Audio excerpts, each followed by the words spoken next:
गुरुपद कंज कृपा सिंधु नर रूप हरि महामोहतम पूंज जासु बचन रवि कर निकर धन्य धन्य सत गुरु सुखद महिमा कही न जाए। जो कुछ कहूँ तुम्हारी कृपा मोते कछु न बसाए। गुरु बिनु ज्ञान न उपजे गुरु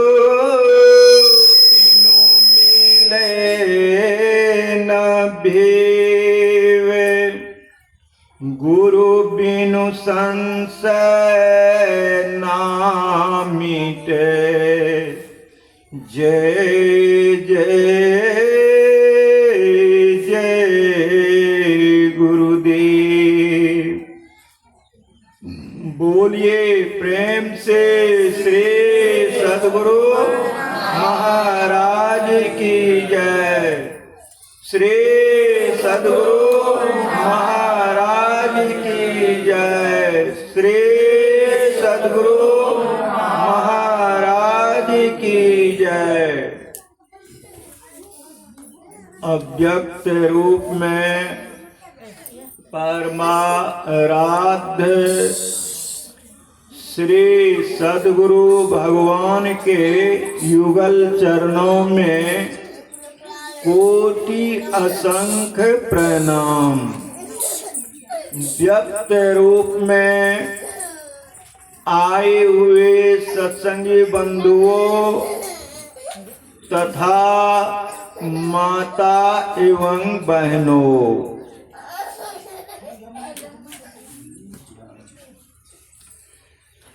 सत्संग में शांति ही धन्य होती है। जितनी शांति बनाए रखेंगे उतना ही सत्संग में आने का लाभ होगा।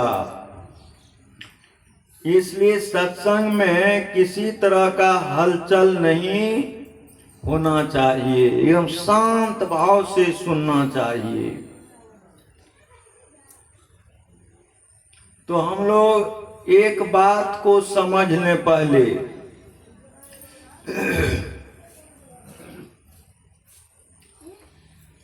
जब राजा दशरथ मर गए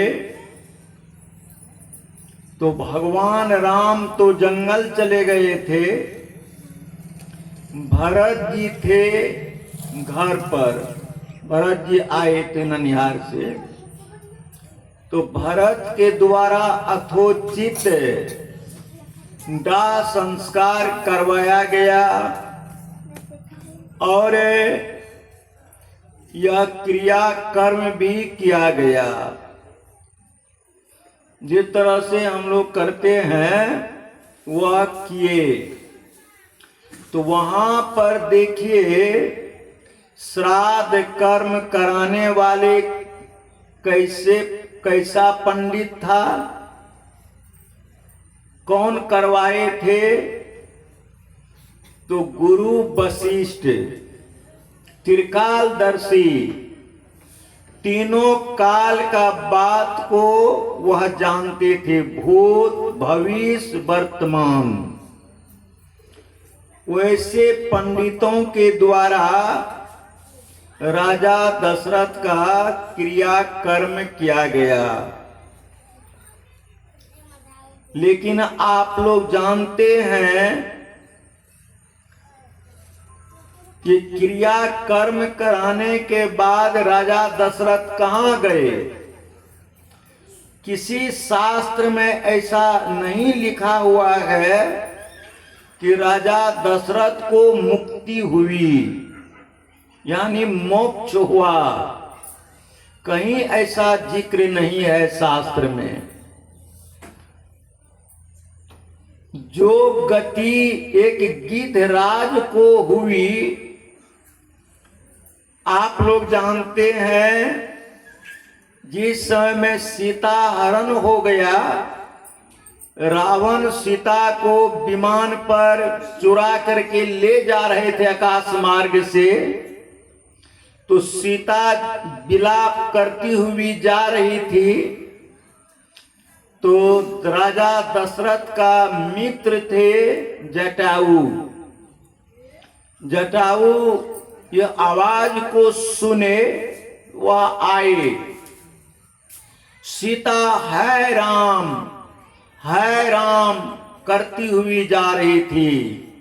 कोई है तो मुझे बचाइए, कोई है तो मुझे बचाइए। ये राम का आवाज सुन करके जटायु दौड़ करके आए। देखते हैं कि आकाश मार्ग से रावण अपने विमान पर सीता को ले जा रहे हैं। जटायु महाराज रावण को से सीता माता को छीन लिए युद्ध कर करके, और रावण को भी घायल कर दिए। अंतिम में रावण क्या किए? वह अग्नि बाण का अनुसंधान कर करके जटायु का पंखा को काट दिए। जब पंखा ही नहीं बचा तो कोई पक्षी उड़ेंगे कैसे? तब जटायु जो है धराशायी हो जाता है। सीता को लेकर चले गए। राम जब उधर से सीता को खोजते हुए आ रहे हैं, तो वहां पर जटायु महाराज राम राम कह रहे थे और कर्रा रहे थे दर्द से, शरीर का वेदना से। राम वहां सुने, दौड़ करके जाते हैं दोनों भाई। देखते हैं ये तो जटायु महाराज है। उनसे पूछते हैं कि आपका ऐसा हालत किसने किया है? तब जटायु कहते हैं लंकापति रावण। कहा आपका ऐसा हालत क्यों किया? कहते हैं हे राम, आपकी पत्नी सीता को वह विमान पर ले जा रहा था।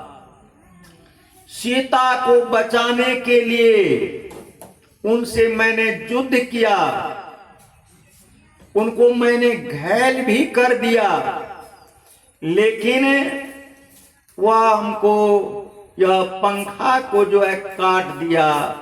अब मैं धराशायी हो गया हूं। भगवान कहते हैं कि आप चिंता नहीं करें, आपको यह हाड़ मांस का पंखा था, मैं सोना का पंखा लगवा देता हूं और आपको मैं स्वस्थ कर देता हूं। जटायु महाराज कहते हैं कि नहीं, आप मेरे सामने हैं, इससे बढ़कर के और लाभ क्या होगा? अब मैं जिंदा रह करके क्या करूंगा? इसलिए आपकी पत्नी को जो रावण चुरा करके ले गया है, सीता को छुड़ाने के लिए मेरा ऐसा दुर्दशा हुआ है। और आपका जो है अंतिम समय में आपका हमको दर्शन हो रहा है। जन्म जन्म मुनि जतन कराही, अंत काल मुख राम आवत नाही। अंत समय में राम राम किसी को मुंह से नहीं निकल पाता है। और आप मेरे सामने हैं तो हमको सदगति दे दीजिए, मैं अब जीवित रहने के लिए नहीं चाहता हूं। तब राम कहते हैं कि हे जटायु, मैं आपको वहीं भेज रहा हूं जहां हमारे पिताजी गए हैं। लेकिन एक बात को याद रखेंगे आप कि यह समाचार, यह बात सीता हरण का बात हमारे पिता को जाकर के नहीं कहिएगा, नहीं तो वहां पर भी उनको दुख होगा, तकलीफ होगी। तो आपको मैं वहीं भेज रहा हूं जहां मेरा पिताजी दशरथ जी गए हैं। तो राम जटायु को वहीं भेज दिए वैकुंठ में, स्वर्ग में। तो विचार करें थोड़ा सा कि राम का पिता दशरथ जी थे, चक्रवर्ती राजा थे, और धरती पर उसके बराबरी में अभी तक कोई नहीं हुआ है यज्ञ कराने वाले। इतने यज्ञ कराते थे, इतने यज्ञ किए थे राजा दशरथ, लेकिन वो राजा दशरथ को मुक्ति नहीं हुई। जो गति एक गिद्धराज को हुई वही गति राजा दशरथ को मिला, वही गति राजा दशरथ को भी हुआ। तो विचार कर सकते हैं कि राजा दशरथ का नाम पर वहां पर श्राद्ध कर्म कराया गया, सब कुछ हुआ, लेकिन मुक्ति नहीं हुई, स्वर्ग हुआ। और स्वर्ग के लिए भगवान राम स्वयं कहते हैं, यही तन कर फल विषय न भाई, स्वर्ग हो स्वल्प अंत दुखदाई। तो स्वर्ग का सुख बहुत ओछा है, बहुत छोटा है, बहुत खोटा है, और अंत में इस जीव को नरक में जाना पड़ता है। अंत दुखदाई, अंत में इनको दुख मिलता है। तो तब विचार करें कि कौन बड़ी बात हुई दशरथ के लिए, मुक्ति हुई है। ये जो श्राद्ध कर्म कराए, पिंड दान कराए, यहां तक कि भगवान राम भी वह पिंडदान दिए थे, कहां कहां जा करके बालू का पिंड बना करके किए, लेकिन राजा दशरथ को मुक्ति नहीं हुई है। तो कर्म का फल जो है, यह कर्म का फल ऐसा है, इससे कोई बचने वाले नहीं, कोई नहीं बच सकते हैं, चाहे कोई भी है। इसलिए अभी जो है कर्म पर ही पाठ कर करके सुनाया गया है।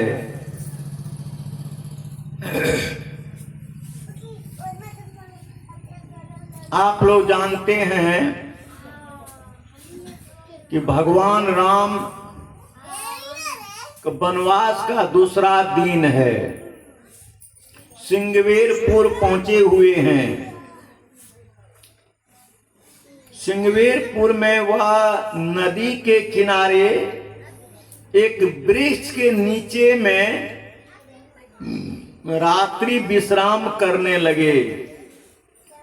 भगवान राम को सोने के लिए लक्ष्मण जी गाछ से जो पत्ता गिरता है सूखा हुआ, वह पत्ता बटोर बटोर करके बिछावन लगा दिए। उसी पर भगवान राम और मैया सीता दोनों विश्राम करने लगे। इतने में गुह निषाद वहां का राजा थे।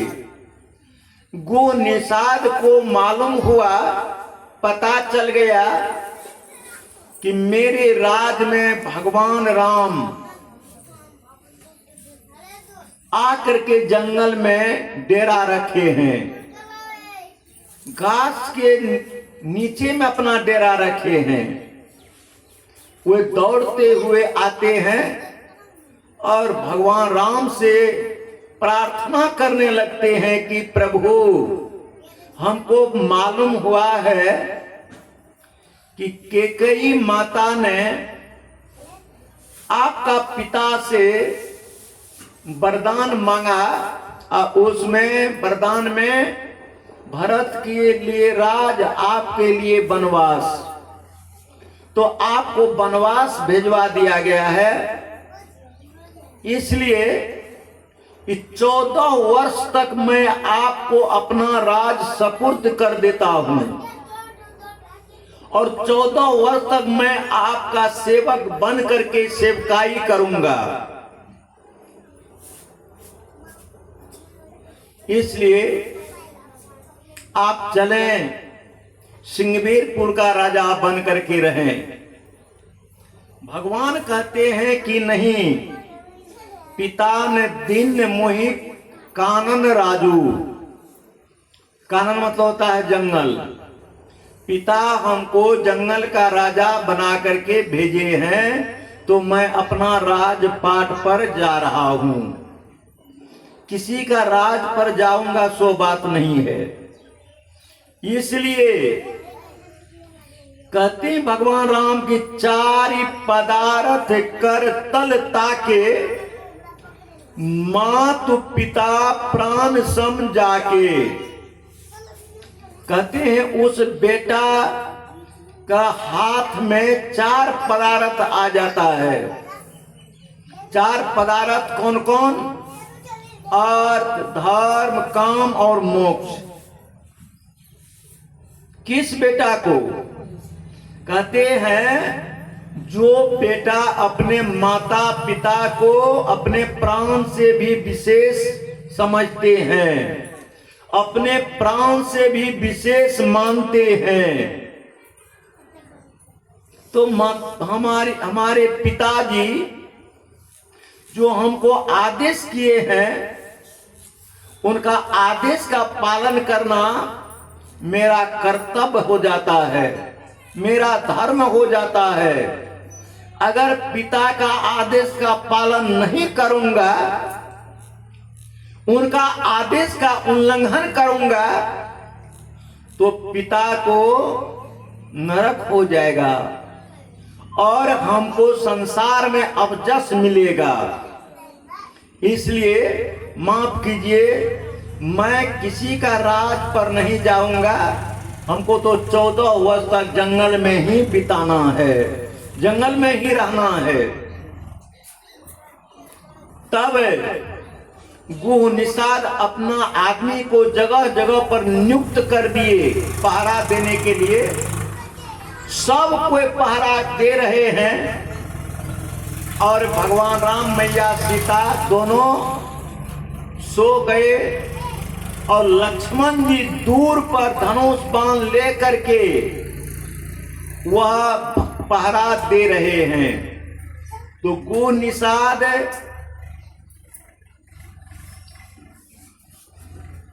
श्री सद्गुरु महाराज की जय। गुह निषाद वहां से चले जाते हैं लक्ष्मण जी के पास और लक्ष्मण जी से जाकर कहने लगे कि कैकेयी को इस तरह से नहीं करना चाहिए। सुख अवसर दुख दीन। अभी इनको राज गद्दी मिलता, राज सिंहासन पर रहते, आज यह राजा बने रहते, इनके हुकूमत में सब प्रजागण रहते, ये राज रानी रहती सीता माता। लेकिन कैकेयी माता यह क्या कर दिए, इस समय में इनको जंगल भिजवा दिए हैं। कैकेयी को अच्छा नहीं होगा। यह सुन करके लक्ष्मण जी कहते हैं कि हे भाई, आप किसी को व्यर्थ दोष मत दीजिए। वहीं पर कहते हैं कि बोले लखन मधुर मृदु बानी, ज्ञान विराग भगति रस सानी। लक्ष्मण जी उनका क्रोध को शांत करने के लिए कैसी वाणी का प्रयोग कर रहे हैं? तो कहते हैं बोले लखन मधुर, मीठी वाणी का प्रयोग करते हैं। बोले लखन मधुर मृदु वाणी और ज्ञान विराग भक्ति रस सानी। जो ज्ञानी व्यक्ति होते हैं उसमें नम्रता आ जाती है। वह किस तरह से नम्रता आती है, किस तरह से वह नर्म होते हैं, किस तरह से वह झुकते हैं। जिस तरह से गाछ में फल लगता है, जिस डाली में फल लदा रहता है वह डाली झुक जाती है कि नहीं, और जिसमें फल नहीं रहता है वह डाली कड़ा रहती है, झुकती नहीं है। तो यहाँ कहते हैं कि ये जो है भगवान लक्ष्मण जी ऐसी वाणी का प्रयोग कर रहे हैं और कहते हैं ज्ञान विराग भक्ति रसानी। जो वैरागमान होते हैं, जिसमें वैराग आ जाता है वे भी नम्र हो जाते हैं। जिसमें भक्ति आ जाती है, जो भक्त पुरुष होते हैं उनकी वाणी में नम्रता आ जाती है, मधुरता आ जाती है। तो ऐसी वाणी का प्रयोग कर करके वहां पर गुह निषाद का गुस्सा को वह शांत किए। तब लक्ष्मण कहते हैं कि काहुन को सुख दुख कर दाता,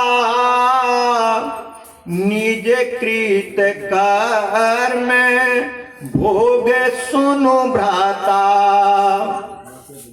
कहते हैं कि हे भाई, कोई किसी को न तो सुख देता है और न तो कोई किसी को दुख देता है। निज कृत कर्म भोग सुनो भ्राता। निज कर्मों का फल सभी को भोगना पड़ता है, चाहे कोई भी हो। इसके यहाँ कहते हैं देखिए सुनिए गुनिए मन माही, मोह मूल परमारथ नाही। जो देखा जाता है, जो सुना जाता है, जो मन में विचारा जाता है, मन से कुछ सोचा जाता है, कहते हैं वह सब मोह के कारण होता है।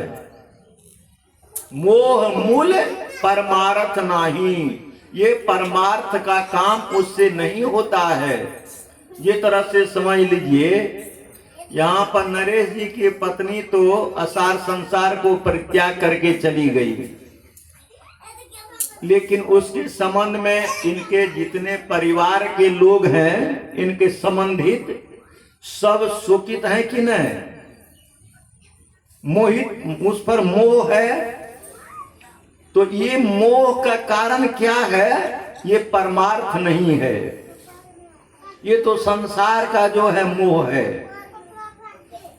इससे परमार्थ का काम नहीं हो सकता है। इसलिए आप लोग जानते हैं, जब भगवान राम वहां से और आगे बढ़े, दशरथ जी जो कहे थे अपना मंत्री से, सुमंत से, कि इनको विमान पर बिठा करके, रथ पर बिठा करके ले जाइए, जंगल में घुमा फिरा करके फिर लौटा करके ले आइएगा। लेकिन भगवान राम लौटे नहीं। उनको जो है खाली रथ वापस करवा दिए और वह जंगल को चले गए। वहां से जब आए सुमंत, दशरथ जी तो पड़े हुए थे, शोकातुर थे।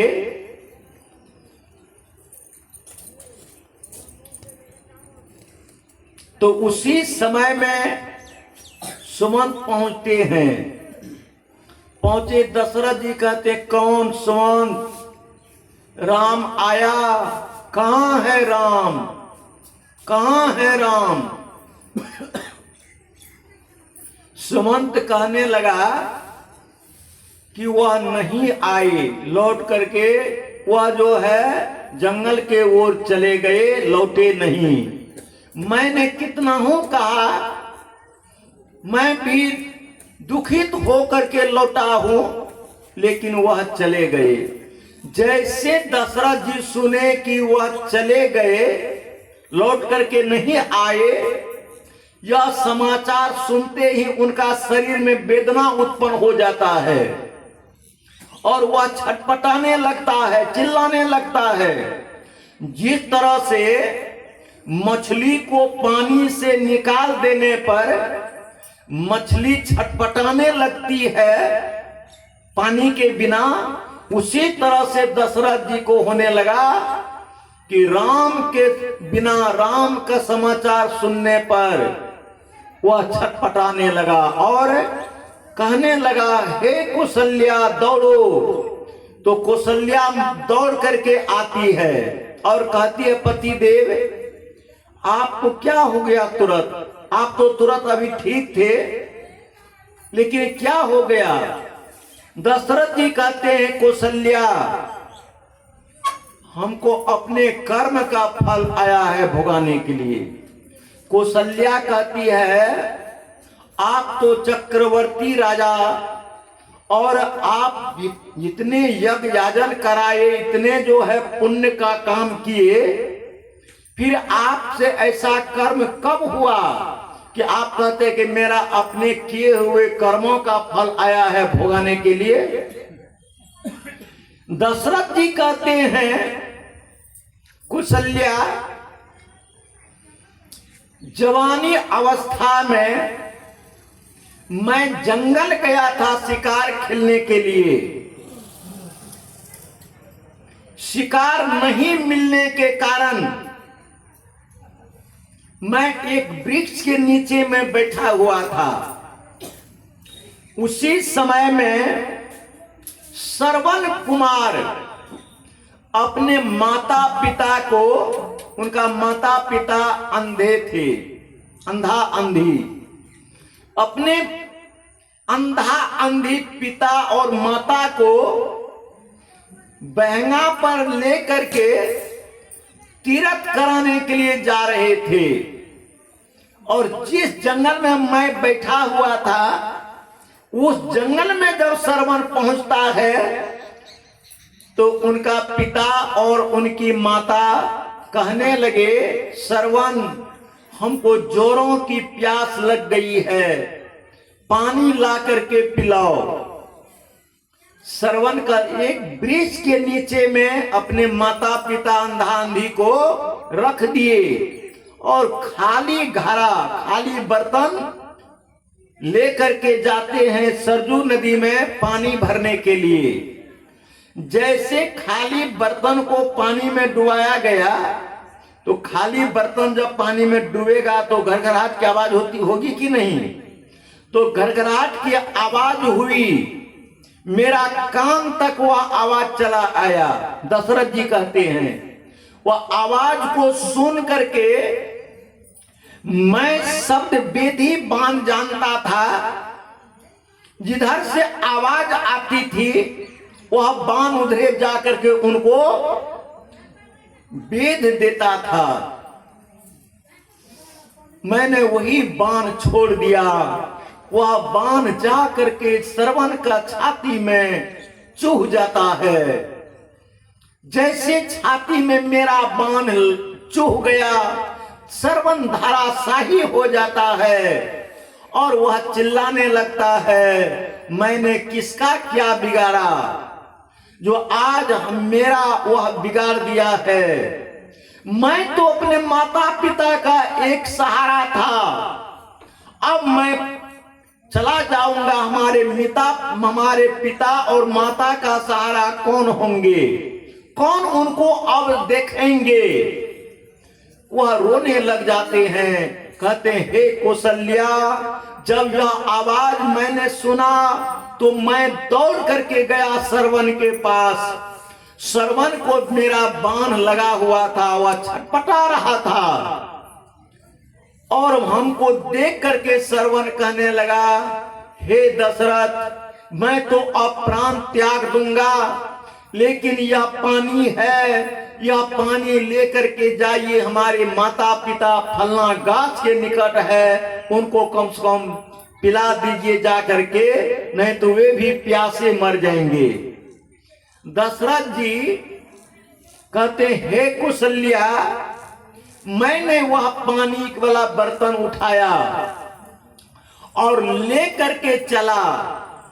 जैसे उनका माता पिता के नजदीक में गया, उधर से वह मेरा पैर का आहट का आवाज सुन करके वह कहने लगा, कौन हो बेटा श्रवण, पानी के बिना कंठ सूख रहा है, बेटा पानी पिलाओ, बेटा पानी दो। तो कहते हैं दशरथ, कहते हैं हे कौशल्या, मैंने सोचा किसी तरह से इनको पहले पानी पिला देता हूं, इसके बाद तब बेटा मरण का बात कहूंगा। कहा हे कौशल्या, जैसे मैंने पानी उनको पिलाने लगा, वह मेरा हाथ पकड़ लिया, कहा तुम श्रवण नहीं हो, तुम कौन हो, तुम अपना नाम पता कहो, नहीं तो मैं श्राप दे दूंगा। जैसे उन्होंने कहा कि मैं श्राप दे दूंगा, तब मैंने कहा कि अयोध्या नरेश, मैं राजा दशरथ हूं। तब उन्होंने कहा कि आप तो बहुत धर्मात्मा राजा हैं, हे दशरथ, मेरा बेटा श्रवण कहाँ है जो तुम पानी लेकर के आया है, कहो मेरा बेटा कहाँ है। तब कहते हे कौशल्या, मैंने उनको कहा कि आपका बेटा मेरा बाण से मारा चला गया। जैसे मैंने कहा कि आपका बेटा मेरा बाण से मारा चला गया, वह दोनों पति पत्नी धरती पर लौटने लगे और चिल्लाने लगे। कहते हैं कि हे दशरथ, जिस तरह से आज मैं पुत्र के शोक में प्राण त्याग रहा हूं, कभी न कभी पुत्र का वियोग में तुम्हारा भी जान जाएगा, तुम्हारा भी प्राण निकलेगा। कहते हे कौशल्या, वही जो हमको श्राप दिया था वही अभी आया है हमको भोगाने के लिए। मैं जो कर्म किया था वह कर्म का फल अभी आया है भोगाने के लिए, और अब मैं नहीं बच सकूंगा। राजा दशरथ राम राम 6 बार राम राम कह करके राऊ गए सुरधाम, यानी स्वर्ग लोक को सिधारा, स्वर्ग लोक को चला गया। अब विचार कर सकते हैं, कहते हैं करम गति टारे से नाही टरी, मुनि वशिष्ठ से पंडित ज्ञानी, शोध के लगन धरी, सीता हरण मरण दशरथ के वन में विपत्ति पड़ी, करम गति टारे से नाही टरी। कहाँ वह फंद कहाँ पारिधि, कहाँ वह मिर्ग चरी, सीता को हरि ले गयो रावण, सोने का लंक जरी, करम गति टारे से नाही टरी। इसलिए कहते हैं नीच हाथ हरिश्चंद्र बिकायो, बलि पताल धरी, कोटि गए नित दान करत निर्ग, गिरगिट जोनी पड़ी, करम गति टारे से नाही टरी। पांडव आप जिनको सारथी, तीन पर विपत्ति पड़ी, दुर्योधन को गर्भ घटायो, जदु कुल नाश करी, कर्म गति टारे से नाही डरी। इसके कहते हैं कि राहु केतु भानु चंद्रमा विधि संयोग परी, कहे कबीर सुनो भय साधु, होनी हो के रही, कर्म गति टारे से नाही डरी। ये कबीर साहब कहते हैं कर्म की गति, कर्म का जो फल है उनको कितना हो, कोई कहेंगे कि हम उससे बच जाएंगे, कहते हैं कोई नहीं बच सका है। आप लोग जानते हैं धृतराष्ट्र का 100 पुत्र जब मारे गए तो धृतराष्ट्र और उनकी पत्नी गांधारी दोनों विलाप कर रहे थे पुत्र के शोक में, और 100 पुत्र की बधू वहां पर जो सब विधवा हो गई थी। अब विचार करते हैं, कर सकते हैं, अब किसी के सामने एक आध नहीं 100 पतहू विधवा के रूप में दिखाई पड़े, उनका कैसा दशा होगा देख करके। वह जो है विलाप कर रहे हैं, उसी से भगवान कृष्ण गए और कहते हैं, उनको समझाते हैं, तो वह कहते हमको तुम क्यों आया है कहने के लिए, तुम्हारे चलते ही आज मेरा जो है 100 पुत्र मारे गए हैं, 100 पुत्र मारा गया, इसलिए इस सब को मरवाने वाले तुम ही हो। भगवान कहते हैं इसमें जो है किसी को दोष मत दीजिए, किसी को मत कोसिए, इसलिए सबको अपने ही किए हुए कर्मों का फल भोगना पड़ता है। धृतराष्ट्र कहते हैं कृष्ण हमको 100 जन्म का बात याद है कि 100 जन्म तक मैं कभी किसी का अनिष्ट नहीं किया हूं। भगवान कहते हैं कि 100 जन्म से पहले का बात याद है आपको। 100 जन्म से पहले आप राजा थे, लेकिन एक रोज एक महात्मा जी आपको 100 हंस का बच्चा दिए थे धरोहर रूप में रखने के लिए, और वह कह कर गए थे कि मैं जा रहा हूं, आऊंगा तो फिर आप हमको वापस कर देंगे। लेकिन हुआ क्या, वह तो चले गए महात्मा जी। इधर आपका रसोइया एक रोज मांस नहीं मिलने के कारण वही हंस का बच्चा को मार करके आपको खिला दिए। आप बड़ी प्रशंसा किए थे, बड़ा सुंदर लगा खाने में, इसी तरह से खिलाया करो। तो आपका रसोइया जो है 100 हंस का बच्चा मार मार करके आपको खिला दिए। इसके बाद जब वह महात्मा जी आए, आपसे वह हंस का बच्चा मांगे, तो आप अपना मंत्री से कहे कि इनका हंस का बच्चा ला करके दे दो। मंत्री जब गया तो रसोइया ने कहा कि वो हंस का बच्चा है कहां। हंस का बच्चा तो एक एक बच्चा को मार मार करके राजा को खिला दिए हैं। तब वह मंत्री आया और कहने लगा वह हंस का बच्चा अब नहीं है, हंस का बच्चा ये आपको मार मार करके आपका रसोइया खिला दिए, सब बच्चा आपको आप खा गए।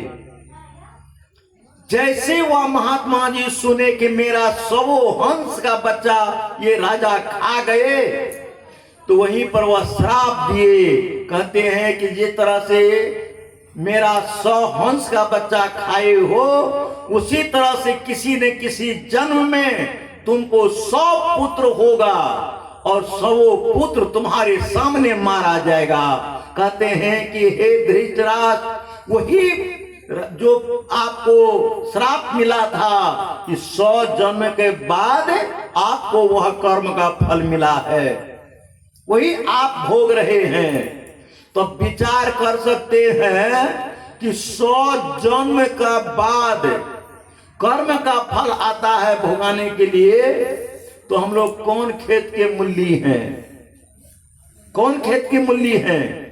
इसलिए कर्म का फल जो है वह न्यारा है, उससे कोई बच नहीं सकता है, बचने वाला नहीं है। इस कर्म का फल पर बहुत उदाहरण है, लेकिन अब जो है समय संध्या होने चली है, एक भजन सुनिए, इसके बाद फिर आरती होगी। फिर सायंकालीन सत्संग में आप लोगों से निवेदन है कि अधिक से अधिक संख्या में आने का प्रयास करें, और सायंकालीन सत्संग में यह विषय को मैं बदल दूंगा। सायंकालीन सत्संग में सत्संग का विषय रखूंगा, उस पर आप लोग आकर के सुनेंगे, उसी पर प्रकाश डालूंगा। बोलिए प्रेम से श्री सद्गुरु महाराज की जय।